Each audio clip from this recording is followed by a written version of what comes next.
Fait que là, je viens à mon ancienne cabane pour venir chercher des vieilles briques que j'avais fabriquées. Il y a différents projets que j'avais déjà réalisés, mais là aujourd'hui, on va se concentrer sur les briques. Ces briques-là, je les avais fabriquées, ça fait 1 an et demi environ, puis je les avais stockées sous cette petite cabane-là. Ils sont juste ici, ils sont encore pas mal secs parce qu'ils mouillent dehors, fait que c'est quand même bon qu'ils aient encore leur couleur de pâle de sec. Puis on va les emmener à l'autre cabane pour pouvoir fabriquer un four.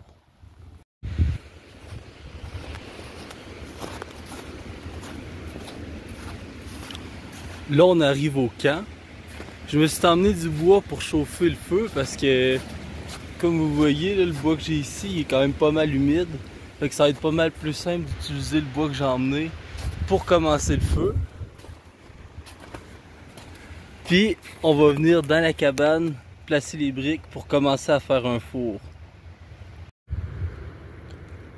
Fait que là je viens de placer mon bois prêt pour le feu. J'ai ma peau de mouton parce qu'il y a de la neige par terre puis j'ai pas vraiment de place à être dans la cabane avec le four. Ici on voit là j'ai emmené les briques dans des seaux. Ça va vraiment mieux parce que je peux en emmener une dizaine à la fois au lieu d'en emmener juste quelques-unes. Fait que je vais commencer à placer le four puis le feu. Si vous voulez pouvoir refaire mon four, je vous montre comment j'ai fait le premier étage. Maintenant, je vous montre le deuxième étage. Ici, ça va être la porte pour chauffer. On va continuer de construire par-dessus. Puis, quand je vais vouloir mettre du bois, c'est cette brique-là que je vais déplacer. L'air, elle va rentrer par le bout ici, en dessous. Fait que comme ça va faire que l'air rentre en dessous du bois. Ça va nous permettre d'atteindre des plus hautes températures dans le four. Une des parties difficiles de la fabrication du four, c'est de mettre ces briques-là, comme vous voyez, là, en forme de L. Parce que celle-là, elle tient pas en équilibre tout seul. Il faut tout de suite mettre une brique un peu plus lourde à son coin en arrière pour que ça tienne. Mais une fois que ça c'est fait, il reste juste à faire la cheminée en briques, continuer de monter les murs, puis on va être prêt à allumer le feu. Je viens de terminer le four. On peut voir, j'ai fermé le toit du four pour éviter que le feu il se propage au toit. Même si on a mis du torchis pour éviter ça. Après ça ici, j'ai fait un genre d'enclos pour éviter qu'il y ait de la braise qui roule puis qu'il y ait contre les murs aussi. Pour limiter le danger de feu. Pour chauffer, j'ouvre la trappe ici. Puis on peut insérer le bois dans les craques. Le charbon va tomber au fond, puis l'air qui rentre par en avant, ça va faire un feu très chaud. Après ça, ici, c'est une autre trappe qui permet de mettre les objets à cuire. Fait que quand je vais vouloir aller mettre mon pot, puis ma brique que j'ai faite l'autre fois dans l'autre vidéo, je vais pouvoir les mettre ici pour qu'ils cuisent. Là, notre feu est allumé. En bas, j'ai mis du bois. J'ai même mis du bois en haut où qu'on va mettre la poterie pour qu'il sèche. Parce que depuis tantôt, il mouille puis c'est un peu humide. Là, c'est bien important de laisser le feu chauffer doucement pour que l'humidité sorte des briques.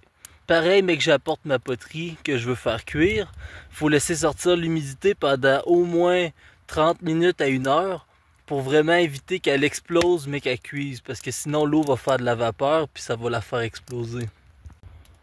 On peut voir que ça fait de la fumée même dans le toit. C'est pas juste de la fumée du feu, c'est aussi de la vapeur d'eau parce que la chaleur à l'intérieur va venir faire sécher le toit de paille.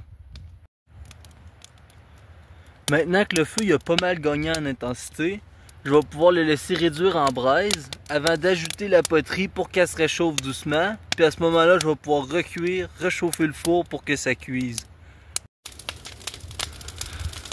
Je peux vous dire que finalement, il n'y avait pas assez de boîtes dans le toit.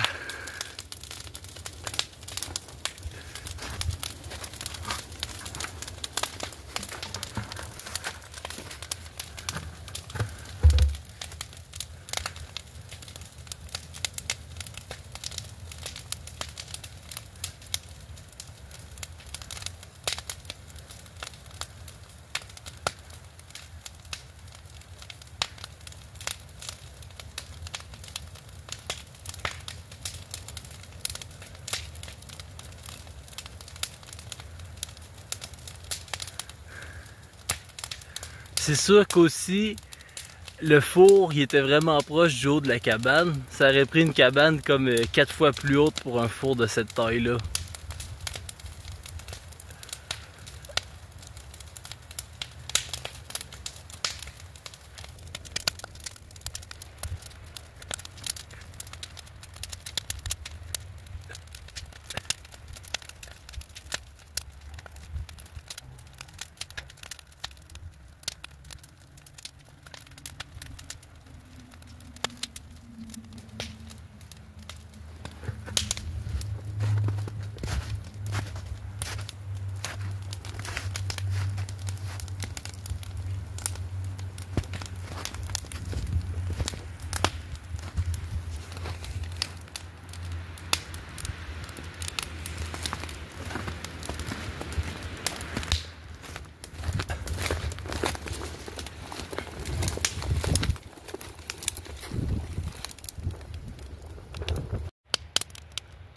Fait que là, j'ai rallumé mon feu.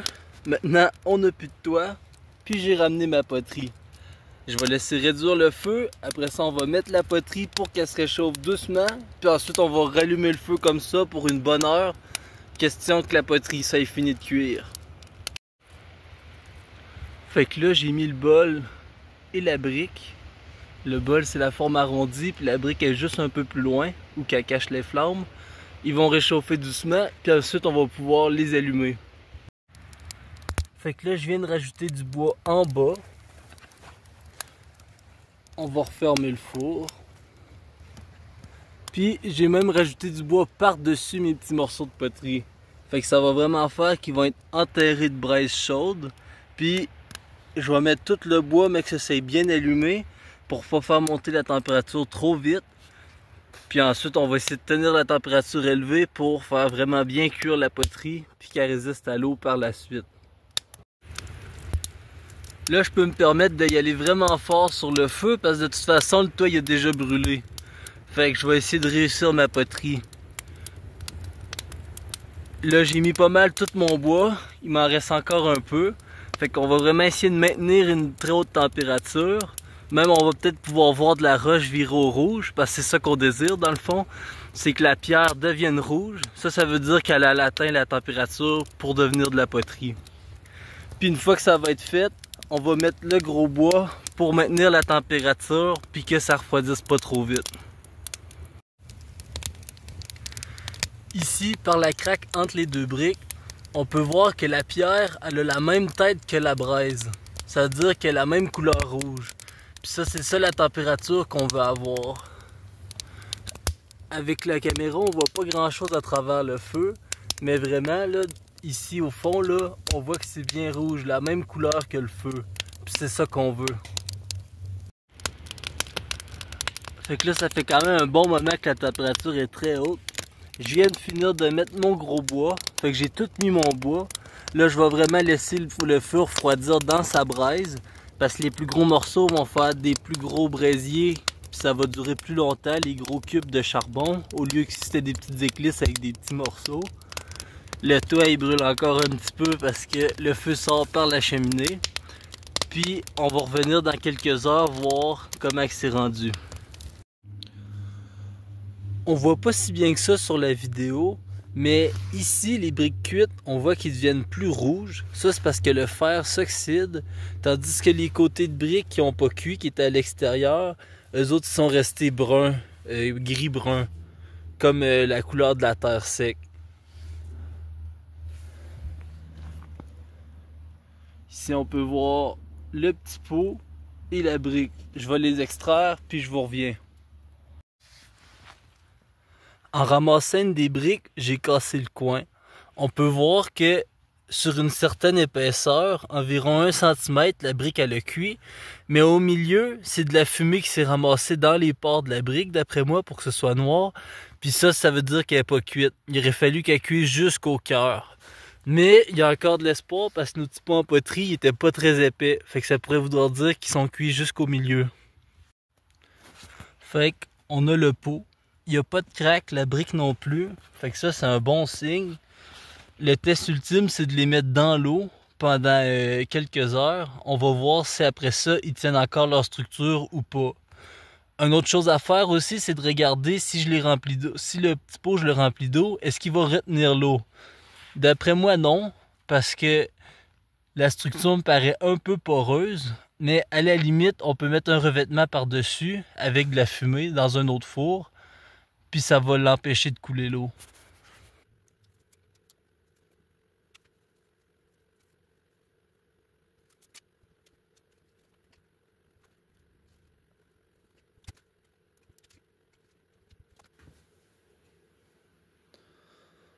On peut voir le pot il est déjà presque vide. Ça veut dire qu'il retient pas l'eau.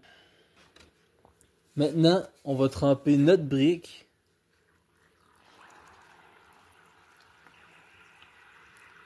et notre pot en poterie dans l'eau pour voir si il résiste. Pour voir s'ils résistent à l'eau, s'ils sont cuits jusqu'au milieu. Là, la brique, elle a fait vraiment beaucoup de bulles. D'après moi, elle avait pas fini de refroidir jusqu'au cœur. Fait que peut-être que ça va l'avoir fissuré puis ça va l'avoir scrappé.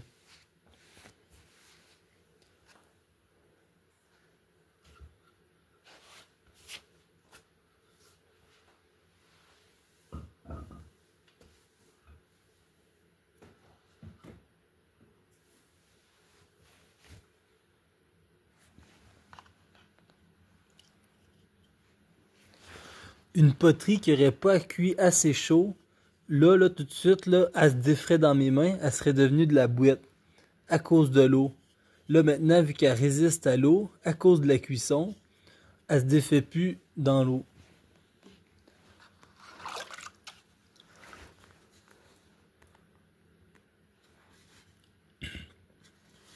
La brique aussi est pas pire, elle résiste à l'eau. Pour avoir un pot qui retient mieux l'eau plus longtemps, pendant plusieurs heures, même si ça va toujours finir par couler, on pourrait prendre de l'argile de meilleure qualité, qui a été plus raffinée, qui est plus mince, plus fine de particules. Ça va faire des plus petits pores dans l'argile. Puis avec une certaine épaisseur, peut-être 2 fois plus épais, on pourrait arriver à retenir vraiment mieux l'eau que ce pot-là.